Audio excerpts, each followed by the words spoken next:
오늘은 사도행전에 나오는 그 본문 말씀과는 살짝 거리가 있는 것을 한번 다뤄보려고 합니다. 근데 이게 굉장히 중요한 부분이기 때문에 오늘날 그리스도인들이 너무나 많이 놓치고 있는 부분이기 때문에 한번 다뤄보려고 합니다. 지난 시간에 다윗의 장막에 대해서 한번 이야기를 했습니다. 다윗의 장막이 도대체 무엇인가? 사도행전 15장에 나오는 다윗의 무너진 장막이라고 하는 것이 도대체 어떤 의미를 가지고 있는가? 그리고 원래 다윗이 만들어 놓은 장막은 어떤 용도며 어떤 의미가 있는지에 대해서도 한번 살펴봤죠. 사도행전 15장에 나오는 다윗의 장막은 아모스 9장에 있는 그 말씀을 인용한 것이죠. 그리고 아모스에 나오는 그 다윗의 장막이라고 하는 그 장막이라는 단어는 천으로 지은 텐트, 천막이 아니다라고 말씀드렸습니다. 그것은 풀로 만들어진 장막인 거죠. 그러니까 초막입니다. 초막. 초막절에 나오는 그 수콧의 원어가 수카라고 하는 그 단어로 되어 있는 장막인 거죠. 그래서 원래 구약에서 이스라엘 백성들에게 장막, 성막이라고 불려지는 것들은 하나님의 집이라는 이미지가 강합니다. 하나님이 거하시는 곳, 하나님이 임재하시는 곳, 성소라고도 부르는 그 성막, 성수로는 천막인 거죠.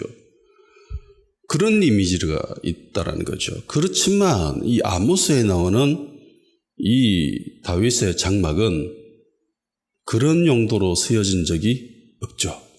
이 단어는 하나님의 집, 하나님의 임재, 기도하는 곳, 예배드리는 곳으로 사용되지는 그런 단어가 아니다라고 말씀드렸습니다.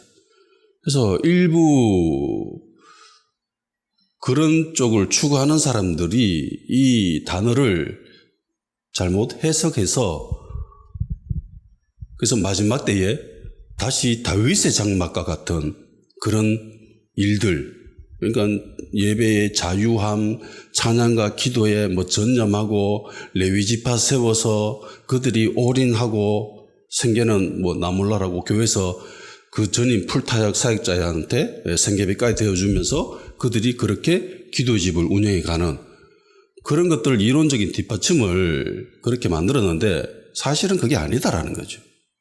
물론 그렇게 하는 거 괜찮습니다. 좋습니다.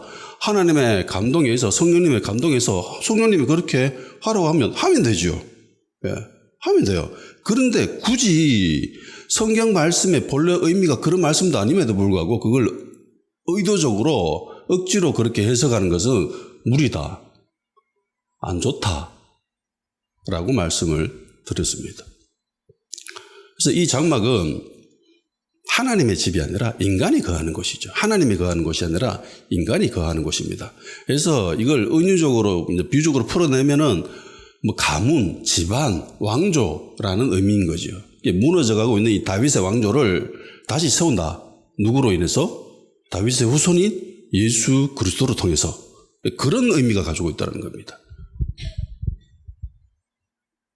그래서 지난 시간에도 한번 살펴봤죠. 당시에 출애굽을 할 때 하나님이 모세를 향해서 하나님의 그 하늘에 있는 모형을 보여주시면서 자, 이렇게 만들어라고 한 성막이 있었습니다.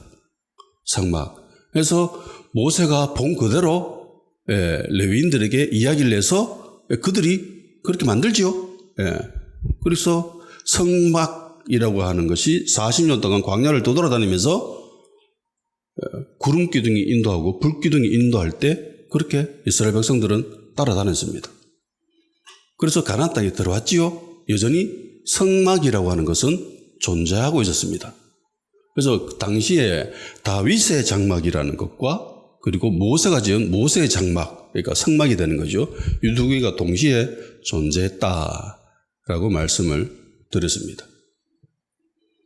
그리고 그 모세의 장막은 제사장이 중심이 되어서 제사를 지내는 것이고 다윗의 장막은 레위인이 중심이 돼서 찬양과 기도 뭐 이런 것들로 통해서 하나님의 임재, 그러니까 좀 자유하고 규율과 형식에 좀 벗어나서 오로지 하나님의 임재만 추구하는 그런 다윗의 장막의 모습을 한번 살펴봤지요. 그래서 일부 저쪽에 있는 사람들은 마지막 때에 기도의 집, 그러니까 다윗의 장막이 다시 일어나야 된다. 새로운 예배 형식이 나타나야 된다. 이러면서 나온 말들이 뉴 와인 그런 것들이죠. 그래서 굉장히 찬양과 기도를 중요시 여기죠. 레위인들을 세워서 그들에게 생계비를 교회에서 지원해 주면서 풀타임으로 사역할 수 있게끔 그렇게 섬기고 있습니다. 좋은 일이죠. 할 수만 있으면 그렇게 하면 좋죠. 그렇게 할 수 있는 여력이 안 돼서 못할 뿐이지 그렇게 하면 좋습니다. 그래서 그런 교회와 선교단체들은 저마다 프로그램을 짭니다. 학교를 운영하고 커리큘럼을 짜가지고 그렇게 사람들을 양육을 시키죠. 육성시킵니다.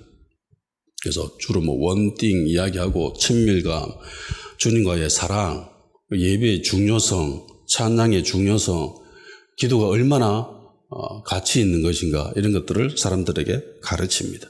양육시키죠. 훈련시키죠. 그래서 그들이 예배자로 세워져서 그들로 인한 예배는 기름 부음이 있습니다. 확실히. 가서 집회에 참석해 보면 확실히 다르죠. 느낌이가 다릅니다. 분위기가 다릅니다. 하나님의 임재가 느껴져요.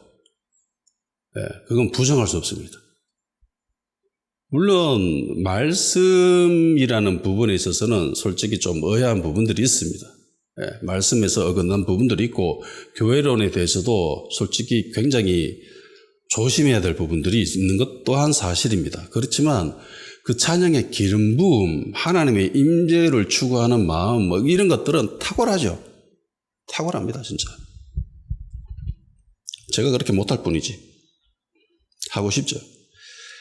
그래서 그들이 가르치는 그 가르친 내용들을 보면은요, 대부분 그 신앙과 연결되어 있죠. 신앙과 연결되어 있습니다. 그래서 다윗의 장막이잖아요. 주의 장막, 하나님의 산, 하나님의 거룩한 산에 거하는 사람들, 이런 사람들은 신앙심이 좋아야 된다. 믿음이 좋아야 된다. 라고 그렇게 훈련시키고 양육시킵니다. 모세처럼 모세가 자기 목숨이 위태로워짐에도 불구하고 하나님의 영광을 구했잖아요. 그것처럼 그런 것들을 가르칩니다. 왜냐하면은 대부분 그리스도인들이 하나님의 자녀임에도 불구하고 하나님께 나아가는 것에 대해서는 솔직히 좀 불편해합니다. 이게 현실이에요.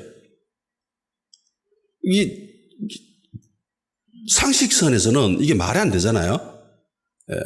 우리는 하나님의 자녀고 우리의 아버지인 하나님께로 나가는 게 이게 지극히 당연스럽고 자연스럽고 마땅하다라고 생각하는데 실상은 그렇지 않습니다. 하나님께 나아가려고 하는 자들이 그렇게 많지는 않아요. 그러니까 교회 다니면서 복 받고 천국 가고 이거 좋아. 그런데 교회 일에 전념하는 거, 올인하는 거 이거 조금 거부감을 느낍니다. 사람들이.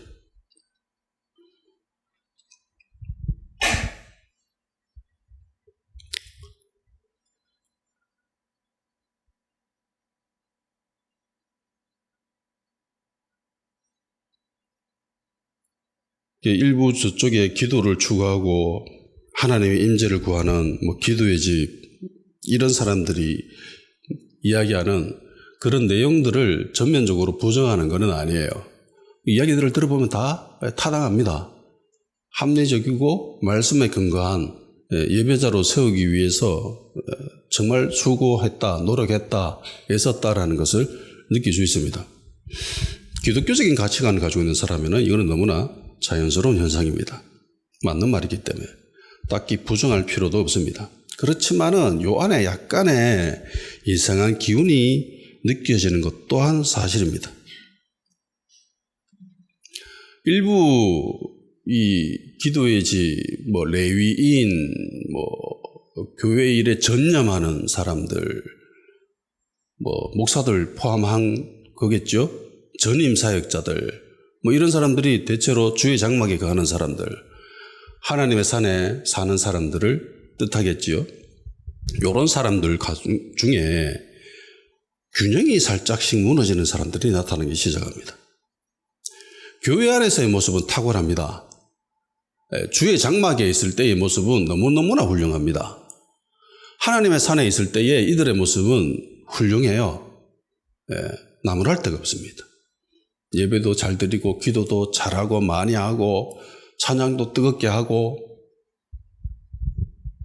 그런데 뭔가 이상한 모습이 나타나기 시작해요. 교회 안에서는 문제가 없는데 교회 밖에서가 이제 문제가 되는 겁니다.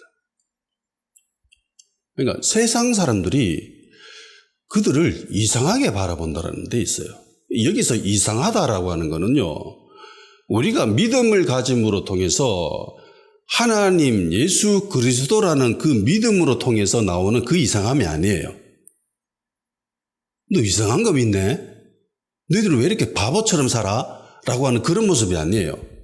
여기서 이상하다라는 거는 세상 사람들에게 세상에서의 빛과 소금의 역할을 감당하라는 주님의 말씀을 전면적으로 부정하는 듯한 그런 모습으로서의 이상함입니다. 쟤들 왜 저래? 라고 하는,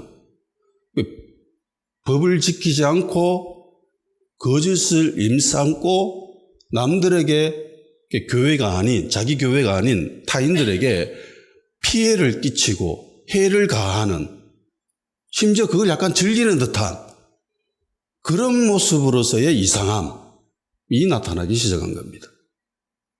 근데 이들이 교회 안에서 보면은 신앙심은 좋아요. 이런 이상함이 등장하기 시작한 겁니다. 주의 장막에 머무는 자, 임재를 추구하는 자, 이런 사람들이 삶에 있어서 균형이 무너져 지나치게 신앙심만 강조하는 그런 모습들이 보이기 시작한다는 거예요. 교회에서는 문제없죠. 그래서 목사들이 보기에는 아무런 문제가 없는 것처럼 보입니다. 목사는 교회 안에서 그들의 모습을 보니까. 그런데 세상에서의 그들의 모습은 실망스럽기 이를 데가 없습니다.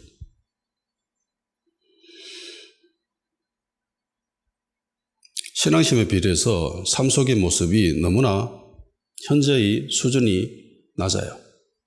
이게 문제예요.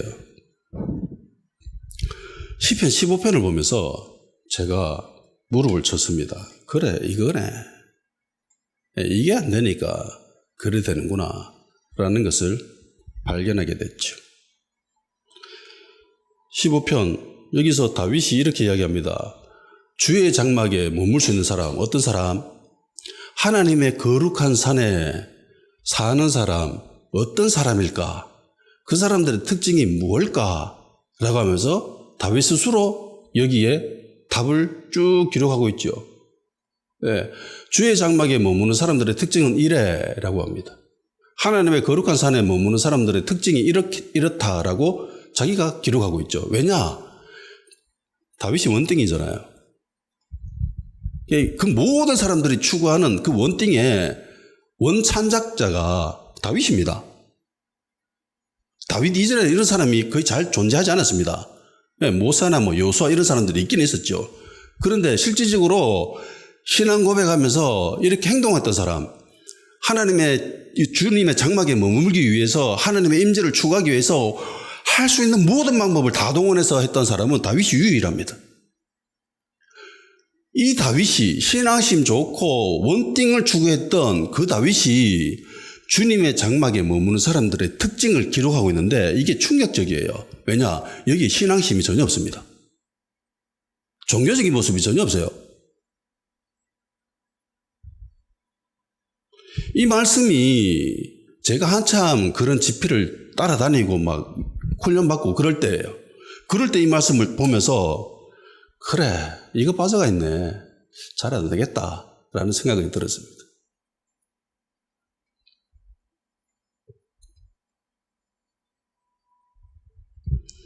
그 어떤 단체나 교회에서도 이 말씀을 가르치지 않아요. 오로지 신앙심만 가르칩니다. 믿음만 가르칩니다. 성경만 가르쳐요. 근데 성경만 가르쳐 보면은 이런 말씀이 무조건 등장해요. 근데 참 주님의 말씀이라는 거는 참 오묘하고 이게 대단하다라는 게 예수님도 말씀하셨잖아요. 가려져 있다. 듣고 싶어도 깨닫고 싶어도 저들은 못 듣고 못 본다. 깨달을 수 없다. 왜? 덮여져 있기 때문에 계시가 임한 사람들만이 이거 알 수 있다라고 이야기하세요. 그러니까 세상에 있는 모든 그리스도인들은 이 말씀을 다 봐요. 구약에 있는 말씀, 신약에 있는 말씀 다 봅니다. 그런데 이런 부분에 있어서는 사람들이 가르치지 않아요. 목사들이. 목사들이 왜 가르치지 않느냐? 그 정답은 저도 알고 있습니다. 교회 성장에 아무런 도움이 되지 않기 때문입니다. 교회 성장하는데 이런 종류의 이런 성질의 말씀은 도움이 안 돼요. 도움이 안 된다고 안 가르치면 안 돼요. 가르쳐야죠.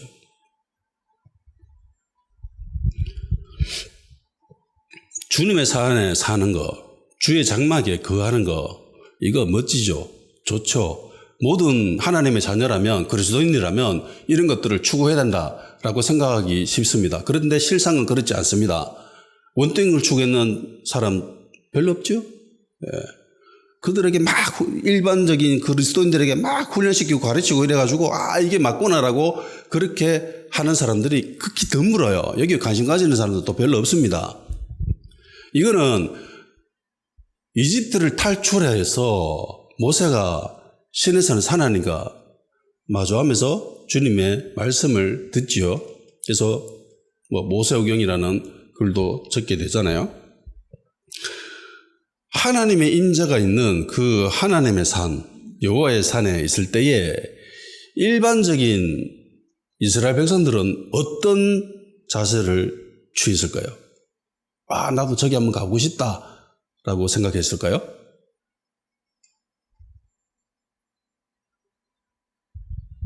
모세가 하나님의 산에서 하나님과 대면하고 있을 때에 하나님의 자녀들은요, 나아가기 싫어합니다. 무서워합니다. 두려워합니다. 신명기 5장 22절에서 27절까지입니다. 여호와께서 이 모든 말씀을 산 위, 불 가운데, 구름 가운데, 흑암 가운데서 큰 음성으로 너희 총회에 이르신 후에 더 말씀하지 아니하시고 그것을 두 돌판에 서서 내게 주셨느니라. 산이 불에 타며 캄캄한 가운데서 나오는 그 소리를 너희가 듣고 너희 지파의 수령과 장로들이 내게 나와 말하되 우리 하나님 여호와께서 그의 영광과 위엄을 우리에게 보이심에 불 가운데서 나오는 음성을 우리가 들었고 하나님이 사는가 말씀하시되 그 사람이 생존하는 것을 오늘 우리가 보았나이다. 이제 우리가 죽을 까닭이 무엇이니까? 이 큰 불이 우리를 삼킬 것이요 만일 우리가 우리 하나님 여호와의 음성을 다시 들으면 죽을 것이라. 육신을 가진 자로서 우리처럼 살아계시는 하나님의 음성이 불 가운데서 바람을 듣고 생존한 자가 누구오리까? 당신은 가까이 나아가서 우리 하나님 여호와께서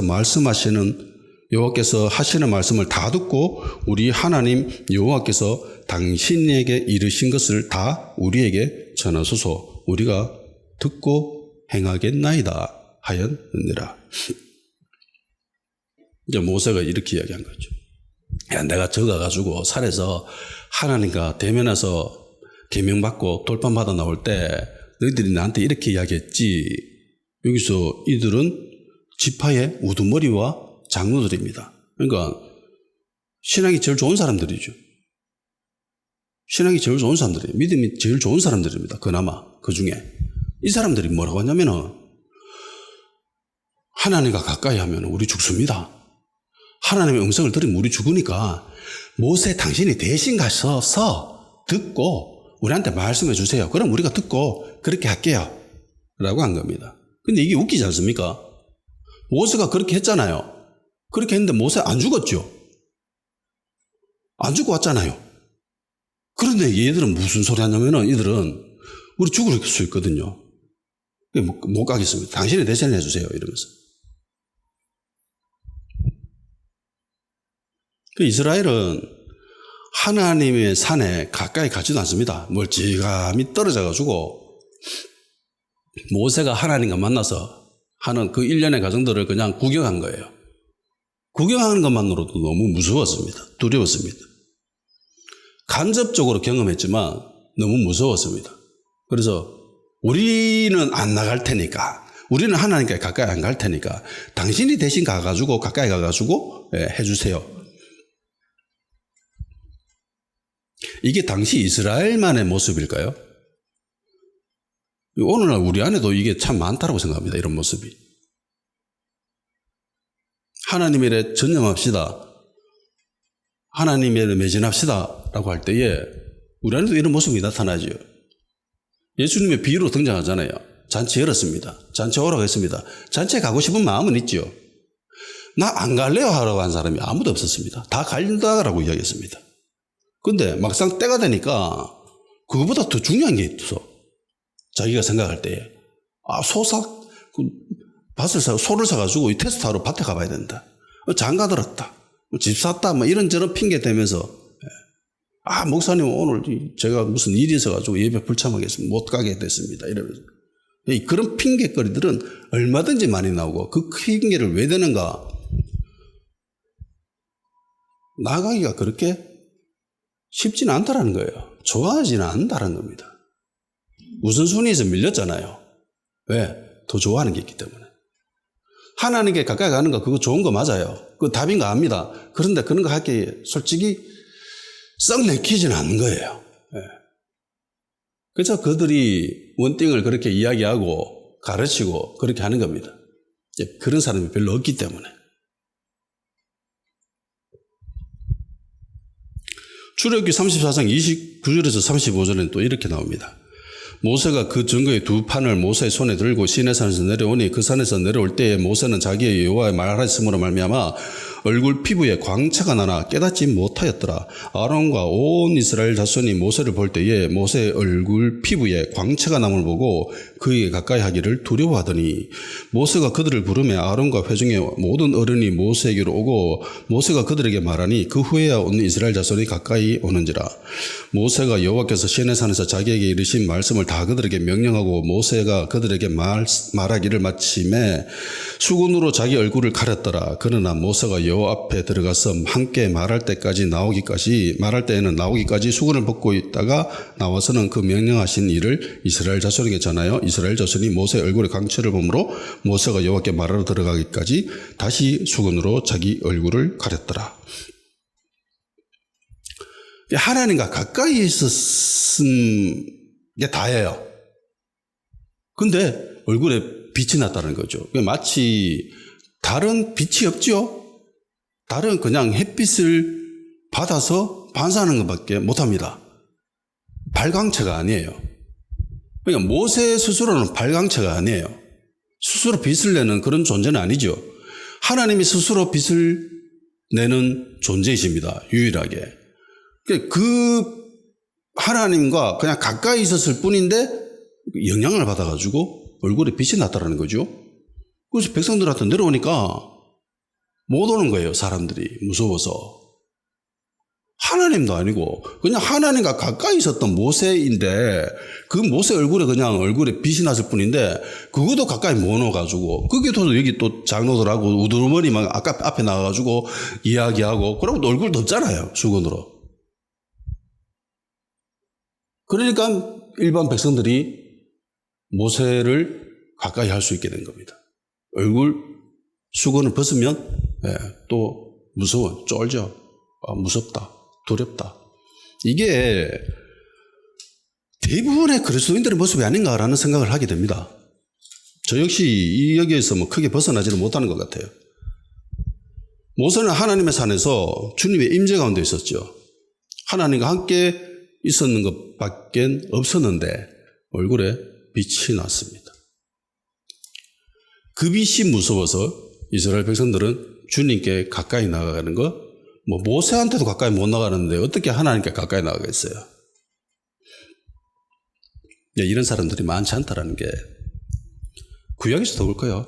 지금도 저는 그렇게 생각합니다. 많지 않다. 네, 많지 않다. 내 스스로 그렇게 하라라고 했을 때는 솔직히 원하는데 쉽진 않겠다라는 생각이 듭니다. 1차적으로 주님의 장막, 여호와의 산에 거하려고 하는 자들이 많지 않다라는 것이 이게 1차적인 충격이고요. 그 다음에 충격적인 것은 이들의 특징이지요. 이게 더 충격적입니다. 다윗은 주님의 장막에 거하는 자, 여호와의 산에 사는 자들의 특징에 대해서 쭉 기록하고 있는데 여기에는 신앙적인 모습이 없어요.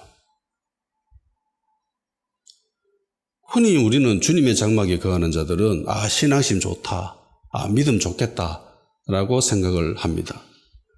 기도도 많이 하고 성경책도 많이 읽고 예배도 잘 드리고 헌금도 많이 하고 순종도 참 잘하는, 그러니까 교회 안에서의 모습이 탁월한 그런 사람이 아니겠나라는 생각을 합니다.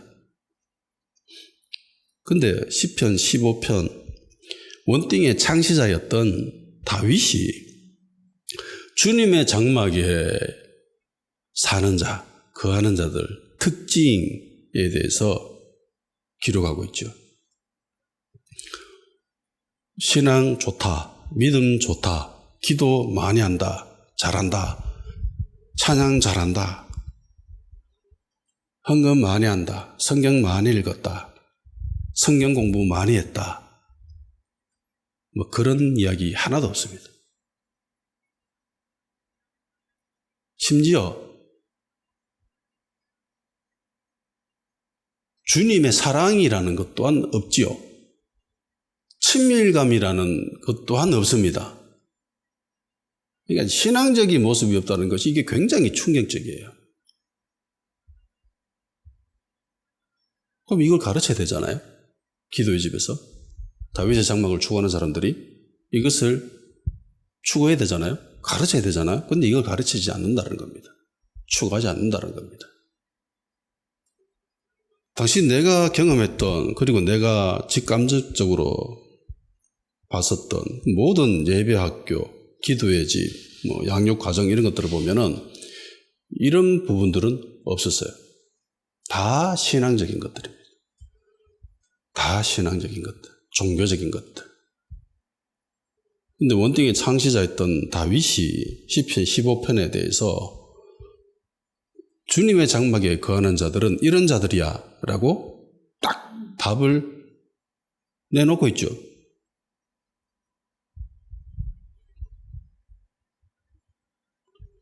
교회에서 직분 맡은 사람들, 직분 맡으려고 하는 사람들, 주님의 장막에 거하면서 주님의 임재를 구하는 자들, 레위인처럼 그렇게 살고 싶어 하는 자들, 대부분 교회에서의 삶이 훌륭하지요. 그런데 아이러니하게도 세상에서의 모습은 그렇지 않습니다. 오히려 교회를 도피처로 여기고 세상에서 실패하고 넘어지고 좌절하고 쓴마경하고 세상에 지멋대로 막 살아보려고 하다가 안 돼서 교회를 도피처로 생각해서 오는 사람들이 꽤 있어요.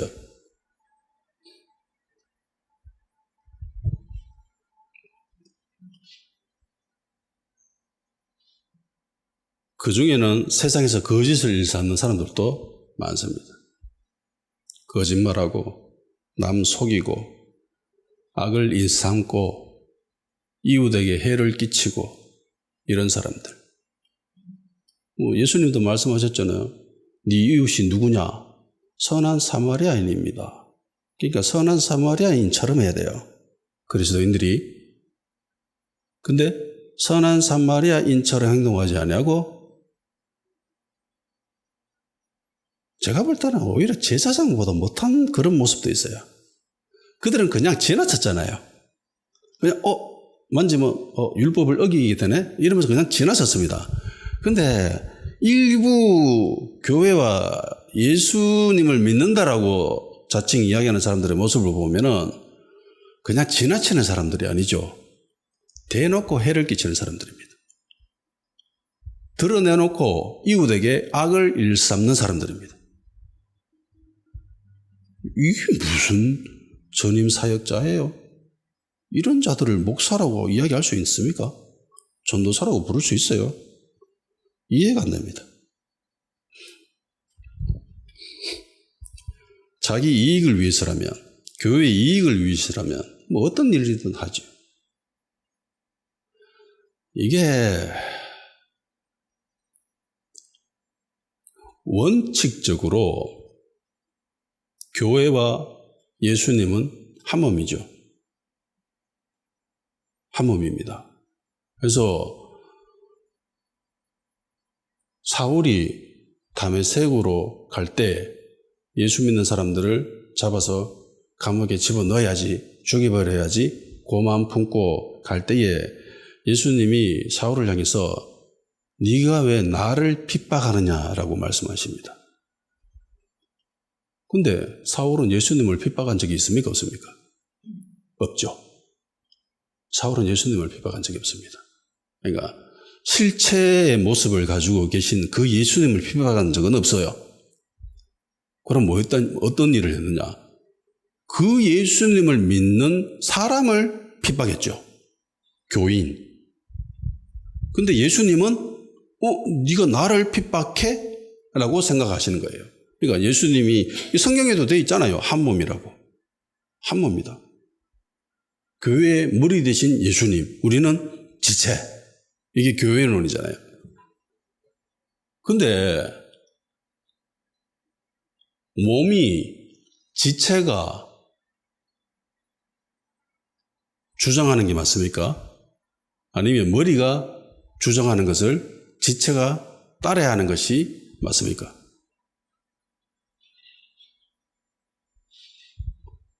몸이 따라가야 되죠. 지체가 따라가야 됩니다. 근데 이걸 잘못 해석하고 있는 것 같아요. 교회와 예수님은 한 몸이기 때문에 교회가 하는 것은 맞다. 이거 중세시대 로마 가톨릭이 하던 짓이랑 똑같습니다. 똑같아요. 그러니까 제가 볼 때요, 역사적인 흐름을 쭉 보면 로마 가톨릭을 그렇게 비판하면서 세워졌던 개신교가 로마 가톨릭을 닮아가고 있습니다.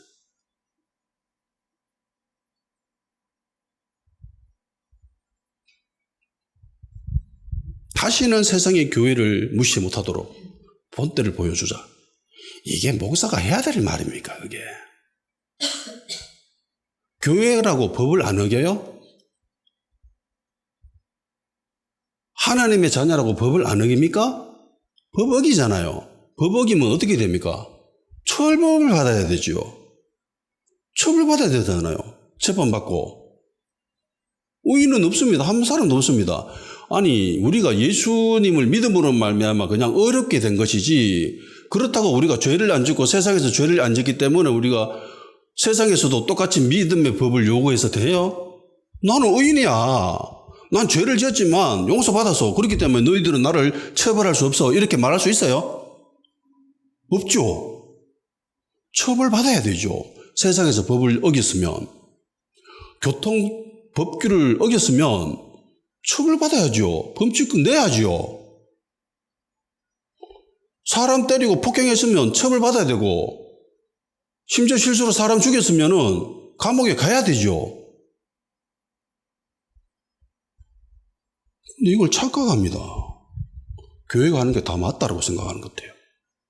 이거 예전에 로만 가톨릭이 했던 짓인데 똑같이 합니다.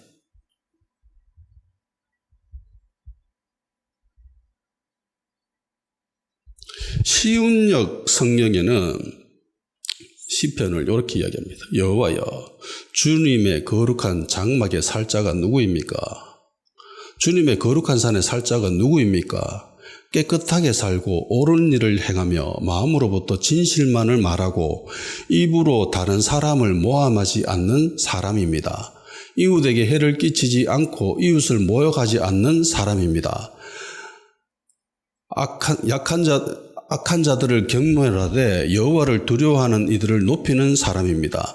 손해가 나더라도 맹세를 지키는 사람입니다. 많은 이자를 받고 돈을 구워주거나 죄 없는 사람을 뇌물을 받고 억울하게 하는 사람이 아닙니다. 이렇게 사는 사람은 영원히 흔들리지 않을 것입니다. 이 부분에 대해서 설명한 것들은 더 많은데요.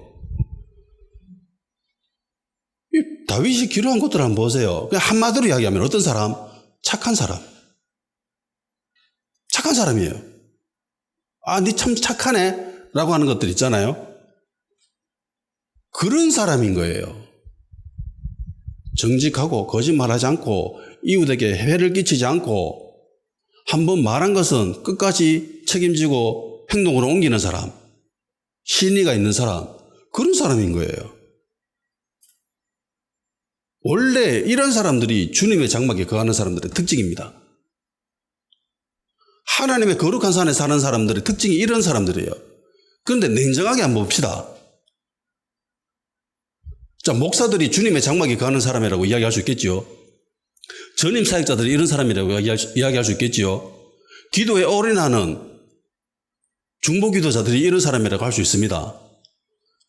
그런데 이들의 세상 속에서 모습이 이래요? 과연 이래요, 진짜?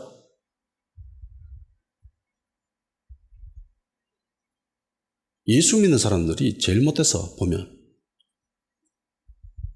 왜 그런지 모르겠어요, 도대체. 이웃에게 해를 끼치면 안 됩니다. 이웃을 함부로 비방하거나 저주하거나 욕해서도 안 돼요. 근데 막 합니다.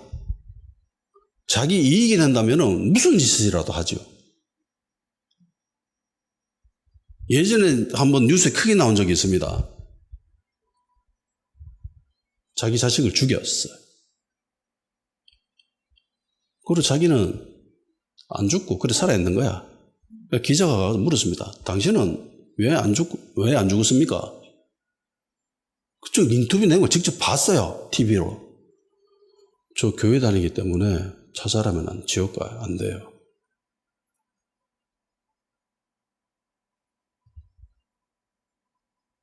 지 자식을 죽여놓고 자기는 자살하면 지옥 가기 때문에 크리스찬이기 때문에 자살하면 안 된대. 이게 오늘날 그리스도인들의 모습을 가장 극단적으로 보여주는 모습이 아닌가 생각합니다.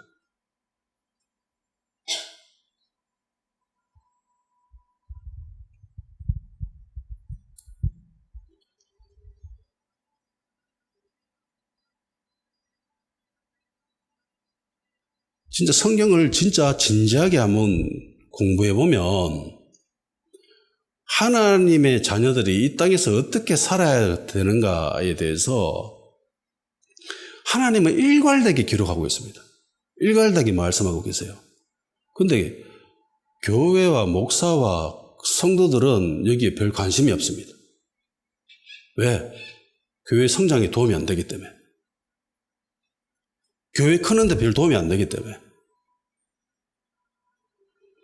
창세기 18장 19절에서 21절입니다. 이게 지금 하나님이 소돔과 고모라를 멸하러 가실 때에 이때 아브라함을 만난 거예요. 아브라함 만나가지고 이제 아브라함과 같이 대화하면서 나오는 이야기입니다. 내가 그로 그 자식과 권속에게 명하여 여호와의 도를 지켜 공의와 정의를 행하게 하려고 그를 택하였나니 이는 나 여호와가 아브라함에게 대하여 말한 일을 이루려 함이라. 여호와께서 또 이르시되 소돔과 고모라에 대한 부르짖음이 크고 그 죄악이 심히 무거우니 내가 이제 내려가서 그 모든 행한 것이 과연 내게 들린 부르짖음과 같은지 그렇지 않은지 내가 보고 알려 하노라. 소돔과 고모라 내려가기 전에 아브라함 만나가지고 아브라함한테 이야기하지요. 내가 너 왜 택했는지 아니? 이거 저도 궁금증이었거든요. 왜 하나님이 그 많은 사람들 중에서 아브라함을 택했을까? 하나님이 아브라함 택한 이유를 딱 스스로 이야기하고 계시죠. 여호와의 도를 지킨다. 근데 여호와의 도가 뭐죠? 여호와의 도를 지키는 게 어떤 의미지요? 이야기하죠. 정의와 공의를 행하는 게 하라고. 공의와 정의를 행하는 것, 요것 때문에 아브라함을 택했고, 아브라함의 권속들과 그 후손들까지 요 일을 할 수 있게끔 하게 하려고 내가 그를 택했어. 그리고 내가 지금 소돔과 고모라에 내려가 볼래. 진짜인지. 문맥을 살펴봐야 되잖아요. 그죠? 하나님이 그 소돔과 고모라의 성적인 범죄 때문에 내려가는 것이 아니에요. 성적인 범죄는 그냥 하나의 나타나는 현상일 뿐입니다. 진짜 원인은 정의와 공의죠. 공의와 정의입니다. 그래서 나중에 아브라함이 이걸 깨닫고 딜을 하잖아요. 의인 50명요. 하나님 오케이? 그래 오케이. 45명요. 그래 오케이. 쭉 10명까지 내려가잖아요. 그래 의인 있으면 괜찮지. 의인이 뭡니까? 공의와 정의를 행하는 사람이죠. 단순히 예수 믿는 사람이 아닌 거예요. 지금 이게 하나님 믿는 사람이라는 게 아닙니다. 그러니까 그런 건 있어요. 하나님을 믿는 사람이라면 당연히 자연스럽게 마땅히 정의와 공의를 행하는 사람이어야 된다는 거예요. 하나님을 섬기는데 정의와 공의를 행하지 않는다? 이거는 아니라는 거예요. 이사야 1장 10절에서 17절까지입니다. 너희 소돔의 관원들아 여호와의 말씀을 들을지어다. 너희 고모라의 백성아 우리 하나님의 법에 귀를 기울일지어다. 여호와께서 말씀하시되 너희의 무수한 재물이 내게 무엇이 유익하뇨? 나는 수당의 번제와 살찐 짐승의 기름에 배불렀고 나는 수송아지나 어린 양이나 수덤새의 피를 기뻐하지 아니하노라. 너희가 내 앞에 보이러 원하니 이것을 누가 너희에게 요구하였느냐? 내 마당만 밟을 뿐이니라. 헛된 재물을 다시 가져오지 말라. 분양한 내게 가증히 여기는 바요. 월삭과 안식일과 대회로 모이는 것도 그러하니 성의와 악을 행하는 것을 내가 견디지 못하겠노라. 내 마음이 너희의 월삭과 정한 절기를 싫어하나니 그것이 내게 무거운 짐이라. 내가 지기 곤비하였느니라. 너희가 손을 펼 때마다 내가 내 눈을 너희에게서 가리고 너희가 많이 기도할지라도 내가 듣지 아니하리니 이는 너희의 손에 피가 가득함이라. 너희는 스스로 씻으며 스스로 깨끗하게 하며 내 목전에서 너희 악한 행실을 버리며 악행을 그치고 선행을 배우며 정의를 구하며 학대받는 자를 도와주며 고아를 위하여 신원하며 과부를 위하여 변호하라 하셨느니라. 이사야 1장에 나오는 이스라엘의 모습을 한번 보세요. 이들이 제사를 안 지냅니까? 아니요. 오히려 많이 지내지요. 근데 하나님이 그 많이 제사 지내는 것을 보고 칭찬하세요? 싫어하시죠? 좀 하지 마라. 싫다. 헌금도 정말 많이 드립니다. 예. 얼마나 신앙이 좋아요. 교회 나오는데도 불구하고 헌금 제대로 하는 사람들은 천지백갈이거든요. 진짜 많아요. 그런데 이들은 예배도 꼬박꼬박 참석하고 헌금도 많이 드립니다. 엄청나게. 헌금도 엄청나게 많이 드리는 사람이고 기도도 정말 많이 하는 사람이요. 예배는 죄다 다 참석하고 이런 사람입니다. 그러니까 신앙심이 탁월하지요. 신앙심이 어마어마한 사람들입니다. 그런데 하나님이 이들을 향해서 뭐라고 합니까? 소돔의 관원들이라고 합니다. 왜? 소돔이 왜 무너졌죠? 성적인 범죄가 아니죠. 정의와 공의입니다. 정의와 공의가 없었기 때문에 그래서 멸망한 거예요. 이스라엘의 모습, 신앙심은 뛰어나고 종교적인 모습은 탁월한데 불구하고 근데 이들이 정의와 공의를 행하지 않지요. 우리가 앞에서 찬양했듯이 하나님은 고아와 과부와 나그네 하나님인데 그들을 전혀 보살펴주지 않는 거예요. 내팽겨둔 겁니다. 그러니까 이게 신약으로 오면은 예수님이 나사로 비유에 대해서 이게 이야기하잖아요. 부자와 거지 나사로 있었다. 근데 거지 나사로는 죽어서 천국 갔는데 왜? 하나님의 자녀이기 때문에. 근데 부자는 죽어서 지옥에 갔다. 음부에 갔다. 왜? 하나님의 자녀잖아요. 아브라함 보고 주님이라고 하잖아요. 이 사람이. 내 아버지라고 합니다. 유대인이고 하나님의 자녀예요. 그런데 지옥 갔어요. 왜? 정의와 공의를 행하지 않았기 때문에. 성경에는 이런 것들이 진짜 이런 이야기들이 엄청나게 많습니다. 결국은 이스라엘이 정의와 공의를 행하지 않았기 때문에 이스라엘은 멸망하죠. 성전은 무너집니다. 이걸 역사로 체험하고 이스라엘은 정의를 추구하려고 합니다. 공의를 추구하려고 해요. 우리 그리스도인들이 마땅히 이렇게 돼야 되는데 이러지 않아요. 교회 다니는 사람 중에 착한 사람 보기가 참 힘들어집니다. 이게 왜 이럴까요?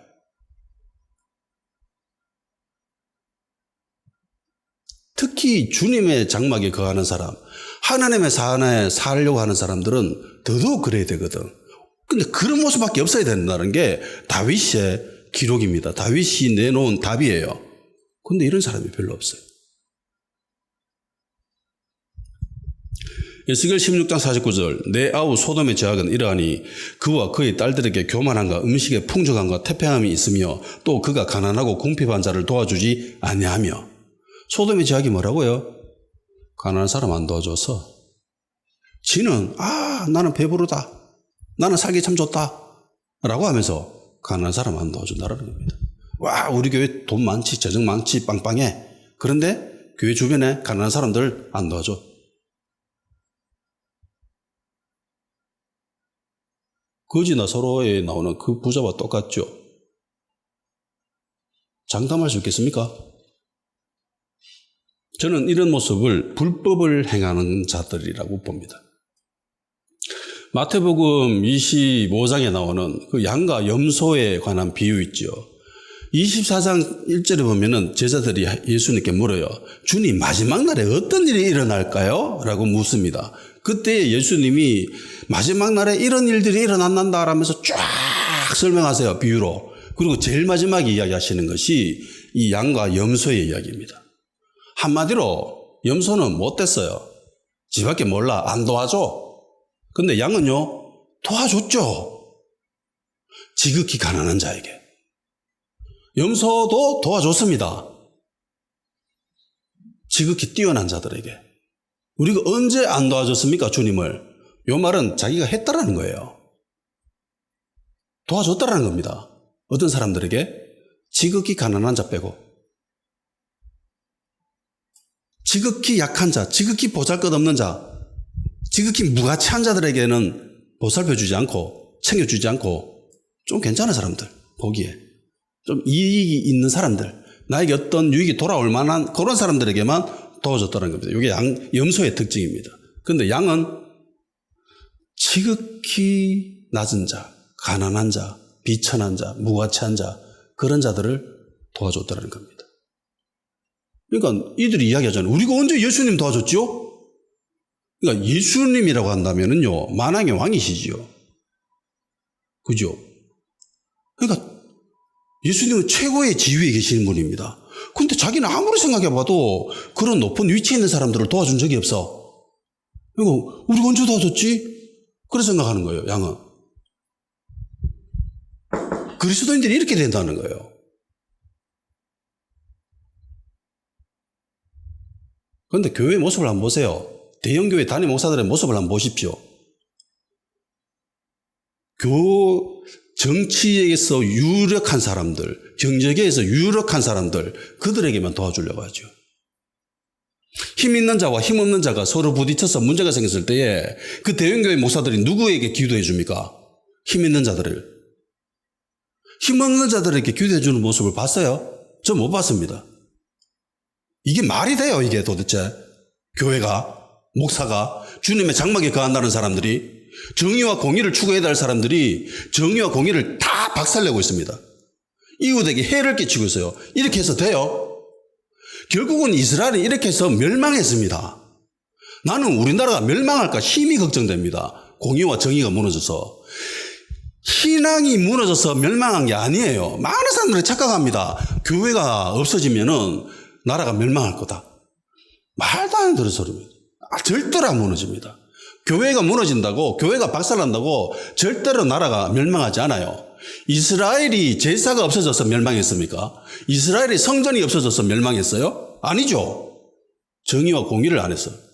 그것 때문에 무너졌습니다. 그것 때문에 박살났어요. 그것 때문에 전쟁에 패해서 다 포로로 끌려갔습니다. 그런 일들이 또 일어나지 않으라는 법이 있어요. 볼 때 참 공의와 정의가 진짜 완전히 박살나 있습니다.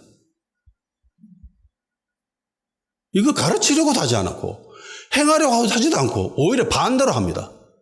감히 교회를 우습게 봐? 그렇게 행동하고 있어. 이게 참. 구약의 선지서에 나오는 그 모습들을 살펴보면은요, 다 정의와 공의에 관한 것들에 대해서 끊임없이 이야기하고 있습니다. 그런데도 희한하게 이스라엘은요, 끊임없이 신앙만 추구합니다. 그러다가 멸망했거든. 신앙만 추구하면은 주님께로 돌아갈 수 있을 거라고 생각했어요. 소선지서의 주제가 내게로 돌아오라, 여호와께로 돌아오라 라고 이야기했지요. 그런데 결국은 이들이 돌아갑니까? 못 돌아갑니까? 못 돌아가죠. 그 못 돌아가는 모습 단적으로 표현한 게 그 욥기서라고. 요나서. 요나 선지자의 모습이 딱 이스라엘의 모습인 거예요. 아모스 5장 20절에서 24절. 여호와의 날은 빛없는 어둠이 아니며 밤낮 없는 캄캄함이 아니냐. 내가 너희 절기들을 미워하며 멸시하며 너희 성회들을 기뻐하지 아니하나니 너희가 내게 번제나 소제나 드릴지라도 내가 받지 아니할 것이요 너희가 살찐 힐상의 화목제도 내가 돌아보지 아니하리라. 내 노래 소리를 내 앞에서 그칠지어다. 네 비파 소리도 내가 듣지 아니하리라. 오직 정의를 물같이 공의를 마르지 않는 강같이 흐르게 할지어다. 똑같은 말씀이죠. 이사야의 말씀이라. 여기는 레위 지파의 모습이 나오죠. 노래하고 찬양하고 비파 튕기고. 하나님 듣는다고 하십니까? 안 듣는다고 하시죠. 나 안 듣는다. 너희들이 아무리 나의 임지를 구한다 할지라도 나는 너희들과 함께 하지 않을 거야. 너희들이 해야 될 거 오직 딱 하나 있어. 그게 오직 정의와 공의를 행하는 거. 그거 해라. 와가지고 세상에서는 남에게 해를 끼치고 거짓을 삼고 사기치고 지 유익을 위해서 어떤 짓을 하면서도 그렇게 해가지고 교회에 와서 나를 찬양하고 기도하고 헌금 많이 한다 할지라도 내가 그거 안 들어. 내가 안 받아. 나 싫어. 제발 좀 하지 마. 이게 일괄되게 나타나는 하나님의 모습입니다. 그런데 희한하죠. 일괄되게 그걸 안 해요. 가리워져 있습니다. 남유다가 제사를 드리지 않아서 망한 게 아니에요. 신앙심이 없어서 망한 게 아닙니다. 기도를 적게 해서 망한 게 아니에요. 헌금 안 들어서 망한 게 아닙니다. 정의와 공의를 행하지 않았기 때문에. 주님의 장막을 거해야 된다. 주님의 장막 안에 거해야 된다. 원땡을 추구해야 된다. 주님과의 친밀감을 추구해야 된다. 하나님의 거룩한 산에 있어야 된다. 라고 이야기하면서 신앙심만 추구합니다. 이거 반드시 무너집니다. 이거 이미 역사에서도 증명되었지 않습니까? 남유다가 이렇게 해서 멸망했어요. 동일하게 비례해서 정의와 공의를 추구해야 됩니다. 오늘날 또 마찬가지죠. 교회에 숫자가 적어서 망할까요? 교회 안에 성도가 적어서 망할까요? 예배를 적게 드려서 망했을까요? 성경을 적게 읽어가지고 교회가 힘을 잃었을까요? 문제는 교회와 목사와 성도들이 정의와 공의에 관한 이 문제에 대해서는 다루지 않는다는 거예요. 안 돌아요. 그저 교회 안에서의 모습, 신앙심, 믿음 이것만 추구합니다.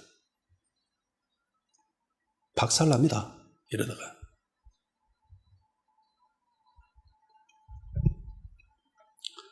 다행스럽게도 몇몇 교회에서는 이 정의와 공의에 관한 이런 일에 앞장서 있는 교회들이 있습니다.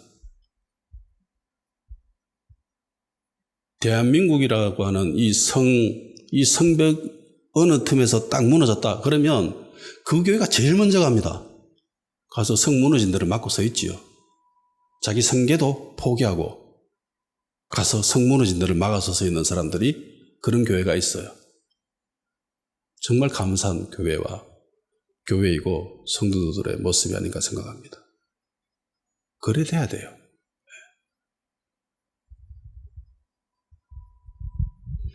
주님의 장막에 거하는 자들, 여호와의